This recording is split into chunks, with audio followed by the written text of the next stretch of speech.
ಪಾರ್ವತಿ ಪಾರ್ವತಿ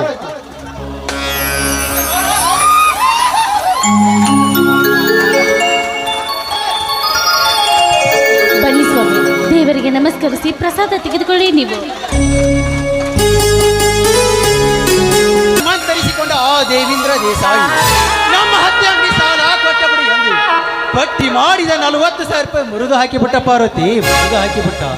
ಊರಿನಲ್ಲಿ ದುರ್ಗಾದೇವಿ ಜಾತ್ರೆ ಇದೆ ಗೌಡ್ರಿ, ಹಬ್ಬದ ಶಾಂತಿ ಮಾಡ್ಬೇಕು ಎಂದು ಹಣ ಕೊಡ್ರಿ ಎಂದು ನಾನು ಎಷ್ಟೇ ಕೈ ಮುಗಿದು ಬೇಡಿಕೊಂಡೆ. ಆದರೆ ಕರುಣಿ ತೋರದೆ ಕಟಕನಂತೆ ಬಾಯಿಗೆ ಬಂದಂತೆ ಬೈದು ಕಳಿಸಿದ ಪಾರ್ವತಿ, ಬೈದು ಕಳಿಸಿದ. ನಮ್ಮೂರಿನ ಧರ್ಮದ ದೊರೆ ಎನಿಸಿಕೊಂಡಿರುವ ಆ ರುದ್ರೇಗೌಡ ಹತ್ತಿರ 1,000 ರೂಪಾಯಿ ಹಣ ಉಳಿಸಿಕೊಂಡು ಮಕ್ಕಳಿಗೆ ಜಾತ್ರೆಗೆ ಬಟ್ಟೆಯನ್ನು ತಂದೆ ಪಾರ್ವತಿ. ಈ ಬಟ್ಟೆಯನ್ನು ಯಾಕೆ ತರಲಿಕ್ಕೆ ಹೋಗಿದ್ರಾ ನೀವು?